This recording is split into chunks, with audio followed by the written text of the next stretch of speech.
মুন্সিগঞ্জের সিরাজদিখানে বৃধান ১০০ জাতের প্রদর্শনীর মাঠ দিবস ও আলোচনা সভা অনুষ্ঠিত হয়েছে।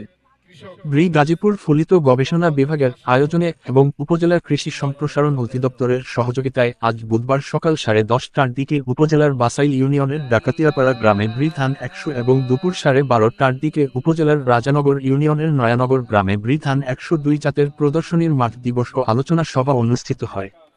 উপজেলা কৃষি কর্মকর্তা মোহাম্মদ আবু সাইদ শুভ্র সভাপতিত্বে প্রধান অতিথি হিসেবে উপস্থিত ছিলেন গাজীপুর ফলিত গবেষণা বিভাগের সিনিয়র সায়েন্টিফিক কর্মকর্তা ডক্টর মোহাম্মদ হুমায়ুন কবির।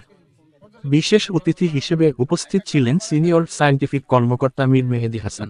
উপসহকারী উদ্ভিদ সংরক্ষণ কর্মকর্তা মোহাম্মদ মোশাররফ হোসেনের সঞ্চালনা আরও উপস্থিত ছিলেন সিরাজদিখান প্রেসক্লাবের সাধারণ সম্পাদক আব্দুল্লাহ আল মাসুদ, বাসাইল ব্লকের উপসহকারী কৃষি কর্মকর্তা ফাহমিদা রহমান, উপসহকারী কৃষি কর্মকর্তা শফিকুল ইসলাম, রোমানুজ্জামান রুবেল, সৈয়দপুর ব্লকের উপসহকারী কৃষি কর্মকর্তা জাকিয়া সুলতানা ববিসহ কৃষক কৃষানীবৃন্দ। অনেকক্ষণ ধরে গরমে বসে আছি, কি করবো, ওয়েদারটাই এরকম, এর মধ্যে আমাদের সবকিছু করতে হবে। তো আমরা আজকে আসছি, হঠাৎ করে আসিনি, আমরা আজকে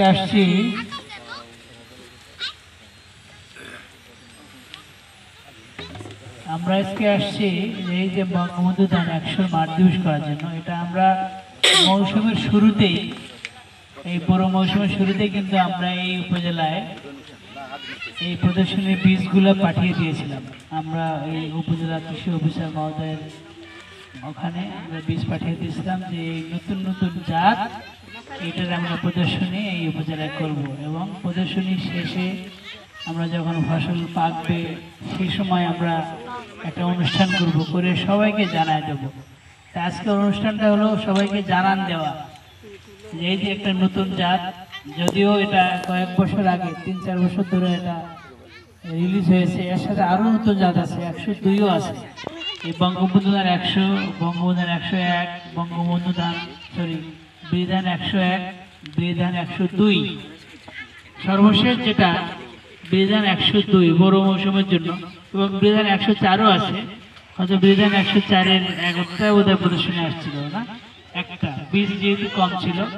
তা আমরা এই যে দ্রুত একটা জাত, আমার বিজ্ঞানী মেহেদী বলছে যে দ্রুত মাঠে নেওয়ার জন্যই আমরা কিন্তু কৃষি সম্প্রসারণ অধিদপ্তর মিলে একসাথে কাজ করি। আজকে আমরা ওই যে বলি যে একটা হোটেলে যেরকম 3টে গ্রুপ থাকে, একটা গ্রুপ রান্না করে, সে আমরা বিজ্ঞানী আমরা রান্না করি, আমাদের সবসময় আপনারা দেখতে পাবেন না।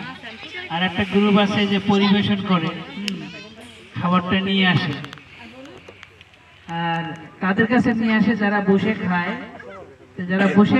কৃষক ভাই আপনারা হলো বসে খাওয়ার গ্রুপ, আর আপনাদের সামনে নিয়ে আসবে হলো এই যে কৃষি সম্প্রসারণ অধিদপ্তর ওনারা। তার মানে আমরা যে একটা নতুন ধান আবার উদ্ভাবন করব, বা নতুন একটা পদ্ধতি বলি বা ব্যবস্থাপনা বলি, সেটা কিন্তু ওনারা কৃষি সম্প্রসারণ ওনারাই আপনাদের কাছে নিয়ে যাবেন। এই হিসেবে আমরা 3 গ্রুপ একসাথে কাজ করার উদ্দেশ্যে আমরা যে প্রথমে আমরা বীজ দিয়েছিলাম এবং আমরা পরবর্তীতে সারও দিয়েছি। এটার উদ্দেশ্যই হলো যে নতুন যাত্রা